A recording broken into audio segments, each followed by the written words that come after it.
한 번쯤은 뭐 횟수의 문제일 뿐이지 살다 보면 뭐 기성세대 어른들이 볼 때는 내가 살고 있는 이유가 뭘까? 굳이 왜 내가 또 열심히 살아야 되고 뭐가 돼야 되고 이런 부분에 대해서 한 번쯤은 생각을 해보게 되잖아요. 근데 이런 부분들 관련해서 이제 기성세대 생각들은 좀 전에 말씀드린 대로 그냥 배부린 헛소리를 하고 있네. 예. 그렇게 생각을 하기 마련이죠. 근데 이런 부분 관련해서는 사실 철학적인 부분에서 늘상 다뤄져 왔던 어떻게 보면 새삼스럽지 않은 너무나 단골적인 소재고 나름 철학의 역사에 있어서 뭐 인문학의 역사에 있어도 마찬가지고 이런 존재론적 탐구에 관련한 부분들을 다루지 않은 철학자는 없죠. 그래서 늘상 있어 왔어요.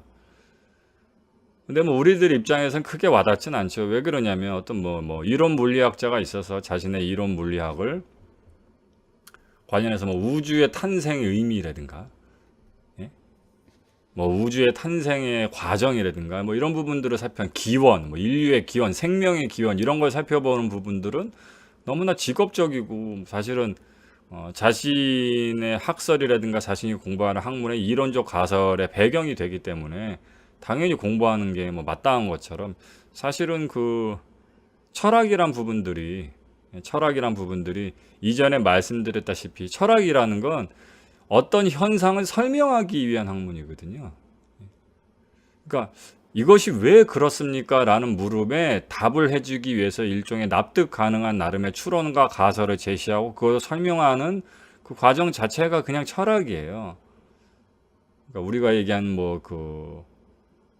어떤 엄청난 뼈대가 있어야만 철학이 아닌 거예요. 다만 그 중에서 그런 이론적 설명이나 가설의 제시 그리고 그 중에 카테고리 어떤 체계화된 부분들 이런 부분들이 학문적으로 공부해 볼 만하고 학술적으로 연구해 볼 만한 가치가 있다 그러면 하나의 어떤 철학의 한 갈래를 이루어서 공부의 대상이 되는 학문이 되겠죠. 그래서 그 사람들한테는 다분히 직업적인 부분이라서 그렇게 다뤄지겠지만 아니 이 시대를 살아가는 우리 젊은이들 입장에서 보통의 사람 소시민의 입장에서 그럼 우리 인간은 왜 사는 걸까 왜 존재하는 걸까 이런 부분들을 바라보게 되는 부분들이 무슨 의미를 가질까 하는 부분들을 사실은 그 문제를 제기하지 않은 다른 사람들은 이해될 수 없다는 부분에서 사실은 많은 괴리감이 있죠. 많은 괴리감이 있는데 이것들이 과거에는 상당히 철학적인 부분들 그리고 뜬금포 같은 질문으로 많이 다뤄졌었어요. 그러니까 뭔가 요즘 네가 요즘 많이 힘든가 보구나 또는 네가 좀 이런저런 생각에 많이 휩쓸리나 보는구나 이런 관점으로 바라봤었었는데 이것들이 이제 조금 더 어떤 단순한 어떤 누군가의 생각 또는 질문의 던짐, 가설의 제시나 설명의 시도 이런 부분을 넘어서서 조금 다른 학문들하고 연결이 되면서 새로운 이제 조금 분기점을 맞게 됩니다. 학문에 관련. 그 중에 이제 하나가 심리학이고, 철학에서 갈라져 나온 철학에다가 어떤 실험과 통계와 어떤 가설의 증명을 하려는 그런 연구 부분이 과학적인 연구에 접근이 따라붙으면서 생긴 심리학의 부분과 그것과 관련해서 이런 심리학적인 이론적 바탕의 모델을 배경으로 해서 뭔가 정신적이고 심리적인 질병을 가지고 있는 사람들을 고치기 위한 정신병리학적인 부분을 다루는 이런 심리학과 정신병리학이란 부분에 새로운 영역들이 생기면서 아까 고스트 귀신님이 이야기해 주셨던 존재론적 질문이나 고뇌 또는 의문, 궁금증 이런 부분들 관련한 부분들이 새로운 시각의 조명을 받게 되죠. 새로운 시각의 조명을 받게 됩니다. 거기서 이제 거기서 나오는 수많은 어떤 내용들 중에 상당히 특이한 부분들이 있어요.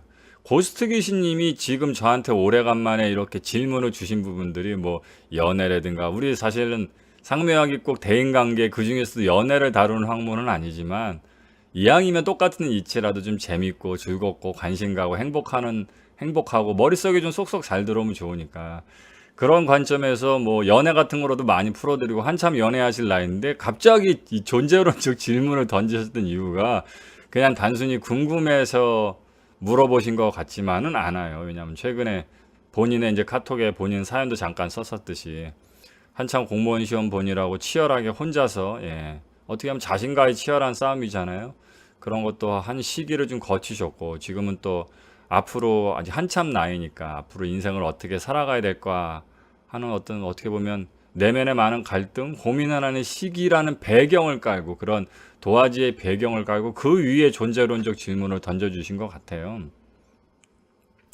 근데 그런 관점에서 바라봤을 때 제가 고스트 귀신님이 던졌던 그 질문의 내용이 뭔가 다른 특이점이 있다고 제가 바라보는 거죠. 어떤 측면이냐면 그 심리학의 정신병리학한테 많은 영향을 미치면서 정신병리학의 수많은 어떤 그 인간의 어떤 그 신경증적인 그 요소들을 수많은 갈래들로 수많은 갈래들로 이제 어떤 그 병명의 구분을 하게 됩니다. 그래서 수많은 무슨 장애, 뭐 성격 장애도 있고, 뭐 다양한 뭐 환청이라든가 망상 장애도 있고, 다양한 것들이 쭉 나오게 되는데 이런 것들은 표면적으로 나와서 진단을 위한 질병의 구분일 뿐이지 그것들을 바탕에 일으키는 기전이거나 또는 그것들의 바탕에 늘 영향을 미치는 공통적인 요소들에 대한 설명은 아니잖아요. 이제 그런 부분들 그래서 최종적으로 바라보는 부분들은 모든 의학과 마찬가지로 이 심리학과 정신병리학도 일반 의학과 마찬가지로 과학이 아무리 발달을 해도 가장 좋은 건 질병을 일으킨 원인에 해당되는 부분을 해결해 주는 게 제일 좋겠죠. 그게 제일 좋은데 사실은 우리가 모든 질병의 원인을 다 알아낼 수 있는 건 아니니까 늘 말씀드리다시피 모든 현상에는 다양한 매개 변수, 개입 변수들이 들어오기 때문에 그 모든 것들을 다 파악하거나 예측, 통제 또는 해결하기 힘들다. 너무나 당연한 과학적인 접근이잖아요. 그러다 보니까 그 원인을 파악해서 원인을 어떻게 통제하는 그런 부분보다 현상적인 질병의 어떤 그 원치 않은 현상들 있잖아요. 우리가 감기에 걸렸다면 콧물이 나고 열이 나고 목이 붓고 이런 부분들을 증상을 완화하거나 해결하는 중심으로 가게 되면서 그건 또 그런 쪽으로 해서 많이 이렇게 중심이 가요. 그러니까 막 우울증이다 그럼 우울한 감을 뭐 완화시키고 공포증이 있다 그럼 공포적인 어떤 두근댐이라든가 두려운 부분들을 줄여주고 근데 이런 부분들이 있단 말이에요. 근데 그런 표면적인 증상들이 다 줄어들었음에도 불구하고 뭔가 그 환자들이 심리적으로 정신적으로 뭔가 심지어는 뭐 다른 측면에서 뭐 영혼이라고 보통 표현하죠. 어떤 그 사람의 자아 정체성의 근원에 해당되는 부분에서 뭔가 내가 아프다, 힘들다, 고통스럽다 라고 표현하는 부분들이 분명히 있는데 표면상으로 드러나서 다른 사람들이 딱히 이해하기에는 조금 괴리감이 많은 부분들이 있다는 걸 발견하게 돼요. 그래서 이제 사례로 하나 들려드린다면은 이제 대표적인 게 그 다양한 이 성격 장애 중에서도 이제 보통 제가 농담 삼아 끝판왕이라고 말씀드리고 치유도 어렵고 가장 고통스럽고 그다음에 불편을 느끼시는 분들이 많은 이 경계성 성격 장애를 가지신 분들이 해당하는 마음적 고통의 부분들도 거기에 해당돼요. 이분들이 늘상 얘기하는 건 뭐냐면 자기는 힘들다 이거죠. 자기 힘들다. 사는 게 힘들다. 사는 게 힘들다고 이렇게 얘기를 해요. 그러면 물론 사는 게 힘들다는 건 이래서 저래서 요래서 이래서 힘들다는 뭐가 총합적인 표현이잖아요. 그러면 이제 구체적으로 몸이 아파서 왔습니다 이렇게 얘기하면 병원에서도 의사 선생님이 어디가 어떻게 아프세요? 이렇게 물어보면 어깨도 아프고 뭐 이빨도 있고 아프고 뭐 눈도 좀 침침한 것 같고 뭐 기침도 나고 이러면서 다양한 증상을 얘기하잖아요. 그러니까 그 중에서 뭐 너무 막 무섭다던가 너무 슬프다던가 너무 화가 난다던가 너무 자신이 초라하게 느껴진다던가 이런 부분들은 이렇게 좀 구체적인 증상들이 있으니까 관련해서 어떤 처방을 내리기도 편하고 약물 치료라든가 상담 처방이라든가 어떤 뭐 행동 치유 처방이라든가 이런 걸 내리기가 좀 편해요. 그래서 사실은 겉에 표면적으로 가장 증상이 세고 가장 강렬함에도 불구하고 치유 효과가 가장 좋은 건 넌센스스럽지만 아이러니하지만 어쨌든 공포증 쪽이 오히려 그 현대 심리학이나 정신병리학에서 가장 치유 효과가 좋은 효과에 속해요. 너무 무서워서 벌벌벌 떠고 뭐 뱀을 못 만진다거나 뭐 심장이 너무 뛰고 막 과호흡을 하면서 막 너무 두려움에 떨다던가 이런 식의 공포증 여러분들이 많이 알고 계시는 다양한 불안 증세들, 특히 뭐 공황장애 같은 경우들, 또는 특정 대상이나 벌레라든가 어떤 상황에서의 두려움을 느끼는 부분들, 이런 것들은 상당히 치유 효과가 좋아요. 그러니까 뭔가 뾰족뾰족하고 파동으로 시작하면 뾰족뾰족하고 많이 높게 증상들이 드러나는 것들은 이렇게 약물 처방을 비롯해서 다양한 것들을 처방을 하면 대부분 개선이 된단 말이에요. 그래서 대부분 이렇게 거친 부분의 아픈 부분들을 다 개선을 시켜줬는데 근데 뭐라고 얘기하냐면 여전히 이렇게 하는 거죠. 그래도 여전히 사는 건 힘드네요. 이렇게 얘기하는 거예요. 사는 게 힘들다고 얘기하는. 그러면 우리 일반 사람들은 이해를 못해. 뭐가 힘든데? 막 슬퍼? 그러면 아니요. 막 화가 나? 그러면 아니요. 너무 네가 막 초라하게 느껴지고 한심하고 그래요. 뭐 그런 건 꼭 아니에요. 누구 때문에 너무 괴롭거나 뭐 옛날에 누구 미웠던 사람이 자꾸 떠오른다거나 자꾸 환청을 막 들린다거나 뭐 악몽을 계속 꾼다거나 뭐 그래. 너무너무 우울해. 우울증 약도 요즘 먹잖아. 그럼 우울감도 많이 사라지지 않았어? 예, 그래요. 그럼 뭐 없잖아. 지금 희노애락 중에서 그럼 너무 미쳐갖고 막 흥분이 돼갖고 막 자기 뭐 좋은 기분이 너무 감정 조절이 안 돼? 그것도 아닌데요. 그럼 뭐가 이렇게 희노애락적인 부분에서의 상당 부분이 다 해결이 된 거잖아요. 다 해결이 됐잖아요. 근데 힘들다고 얘기하는 거예요. 그런데 힘들다고 얘기하는 겁니다. 그래서 그런 부분 관련해서 오히려 정신병리학적인 부분들보다는 그런 만성적인 어떤 힘들다고 느끼는 더 근원적인 부분들이 현대에 들어서 훨씬 더 재조명을 받게 되고 오히려 그런 측면을 더 일반 시민들이나 책을 읽는 독자들이 많이 찾게 돼요. 그러면서 많이 생긴 새로운 개념들이 이제 힐링이라는 개념들이죠. 힐링 받고 싶다. 뭐 반대 측면에 힐링이라는 거 약간 좀 마이너스적인 부분을 다독임 받고 싶다는 의미에 가깝고 이제 플러스적인 개념으로 치자면 여러분들이 많이 이제 알고 계시는 이제 뭐 소확행처럼 뭔가 일상에서 소소한 행복감을 느끼고 싶다 이런 부분들이 많이 이제 요구되고 관련해서 이제 방송 매체라든가 서적 같은 데서도 많이 다뤄지죠.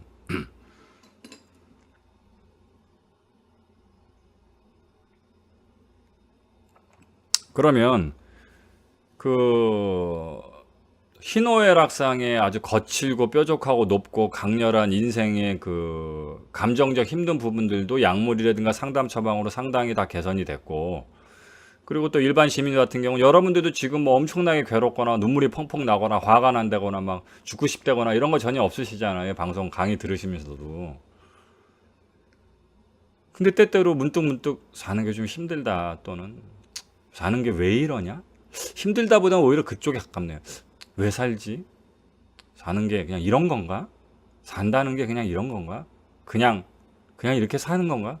사니까 사는 건가? 네, 이런 부분들이 종종 생각이 날 때가 있어요. 그러면 그런 부분들을 갖고 사람들은 표현을 잘 못하니까 힘들다고 얘기하는 거예요. 그러니까 고통스럽다기보다는 그냥 오늘도 그냥 그랬네. 내일도 그냥 그렇겠지. 내일도 똑같을 거 아니야. 맨날 이렇게 그냥 사는 건가? 꼭 이렇게 아둥바둥 하고 살아야 되나? 아둥바둥 안 하면서 살면 또 이렇게 그럼 또 뭐야? 무의미하게 이렇게 똑같은 거 반복되고 뭐 이런 식의 여러 가지 생각들이 자기를 괴롭히게 되죠. 그걸 보편적으로 말씀드리는 거예요. 그것을 이제 사람들이 제대로 표현하지 못한 부분들이죠. 근데 이런 부분들이 현대에 넘어와서 특정한 정신적 질병을 가진 사람들이 의사와 정신과 전문의와 또는 임상 심리학자들과 많은 상담의 이야기를 나누면서 재조명받기 시작해서 나온 새로운 개념이 뭐냐면 바로 만성적 공허감이란 뜻입니다. 만성적 공허감. 여기서 그래서 이 부분이 아주 새롭게 조명을 받게 됩니다. 심리학 분야에서 인간이 표면적으로 되게 막 거칠게 희노애락적으로 감정적으로 고통스러운 게 아닌 상태인데도 뭔가 힘겨운 상황이라는 영역대가 있구나. 아, 그런 영역이 있구나. 그리고 여기에 머물러 있으면 사실은 자신이 힘들다는 걸 느끼지 못할 정도의 수준이긴 하지만 마치 가랑비에 옷 젖듯이 서서히 한 인간의 영혼이 파괴되는구나. 왜 수면도 깊은 수면이 있고 얕은 수면의 세계가 있는 영역이 있는 것처럼 이 뭔가 얕은 인생의 힘든 감정적 영역이 존재하는데 이게 의외로 여기 오래 머물러 있으면 인생 자체가 망가지고 한 사람의 영혼이 파괴되는 아주 위험한 영역이구나 라는 부분들이 죄정을 받게 됩니다. 그게 바로 만성적 공허감의 영역이라고 얘기해요. 그래서 이 부분들을 주목하고 이제 수많은 임상학자라든가 정신과 전문의라든가 이런 분들이 환자들한테 그런 부분들을 이제 갖고 이제 새롭게 질문을 던지고 상담하는 사람마다 이야기를 던져보니까 거의 공통적으로 많은 그 인생에서 뭔가 이렇게 힘들어 하시는 분들이 이걸 거의 대부분 다 가지고 있다는 부분들을 알게 돼요. 근데 그게 이 상처로 치자면 표면에 있는 건 찢어지면 꼬매면 되고 약을 바르면 되는데 저 안에 있는 진피층보다도 더 저기 안에 있는 훨씬 더 근원적인 부분에서 올라오는 고통이라는 걸 이제 알게 됩니다. 그래서 이 만성적 공허감이라는 건 어떻게 생각하면 훨씬 더 고통이 장기화되고 은밀화되고 저 밑에 깔려져 있는 새로운 형태의 고통이라고 볼 수 있어요. 근데 이 영역에 들었을 때 나타나는 뭐 부정적인 현상들이 쉽게 얘기하면 뭐 모든 그 커다란 질병에 대해서 우리 생명을 위협하는 암세포를 만들어내는 암세포를 만들어낼 수 있는 어떤 나쁜 환경적인 조건인 것처럼 이런 것들이 우리의 인생과 한 개인의 영혼을 망가뜨리는 아주 나쁜 암세포와 같은 이 환경적 건강 안 좋은 이 정신건강적으로 안 좋은 배경을 계속 제공해 준단 말이에요. 근데 아직도 이 현대 심리학이나 임상 심리학에서는 이것의 실체에 대해서 명확하게 설명을 하고 있지는 못해요. 그냥 그런 사람들이 대체적으로 대부분의 어떤 그 심리적인 고통을 호소하는 사람들이 대부분 다 만성적 공허함에 시달리고 있다라고만 설명을 합니다. 그리고 관련해서 그 영역대에 머무를 때 뭐 무기력, 열정 없음, 자꾸 지난 세월을 돌아봄, 또는 삶을 자꾸 설명하거나 뭐 논리적인 자기 생각 속에서 들으면서 계속 스스로의 보통 심리학에서 얘기하는 내면의 짓거림이라고 하죠. 자꾸 자기 안에서 뭔가 스스로의 설명을 요구하고 반론을 제기하고 자기에 대해서 평가하고 지적하고 뭐 이런 부분들의 수없는 생각 속에 시달리면서 그것과 싸워야 돼서 이제 지치게 되고, 그러니까 늘 에너지가 소진이 되는, 그리고 감정적으로 항상 소모를 일으키고 뭐 이런 다양한 부정적인 요소들이 생긴다고 설명을 해요. 그렇게 설명을 하는데 그러니까 구체적으로 그것이 무엇이며 그것을 해결할 수 있을 때 어떤 식으로 접근하면 해결의 효율법이 상당히 좋다라는 부분들은 여전히 설왕설래, 지금도 여전히 그냥 연구에 가고 있는 과정이다, 이렇게 이해를 하시면 돼요. 근데 이제 상묘학에서는 이 부분을 어떤 우리 상묘학만의 독창적인 해석으로 예전부터 이것이 어떤 현상이다라고 설명을 해 왔었고, 설명을 한 어떤 이론적인 모델이 있기 때문에 관련해서 이 해결하는 접근법도 있게 됩니다. 그래서 이제 이거 관련해서 나오는 개념이 여러분들이 많이 알고 계시는 입계, 출계라는 개념이고요. 또 하나가 입계, 출계라는 개념이고, 또 하나가 존재 자아, 상황자라는 개념입니다. 존재자, 상황자. 그래서 여러분들이 삶에서 힘드실 때 힘든 감정이라든가 힘든 상황을 어떻게 이겨내려고 하시기보다는 그런 것들 때문에 우리가 힘들다고 느끼게 된 이 병의 근원적 바탕에는 사실은 이런 만성적 공허감이라는 아주 대단히 안 좋은 오염의 상태가 있기 때문에 그 부분을 체크를 해서 그 부분을 해결해 보는 접근으로 한번 해보시라, 그렇게 설명을 드리고 싶어요. 예전에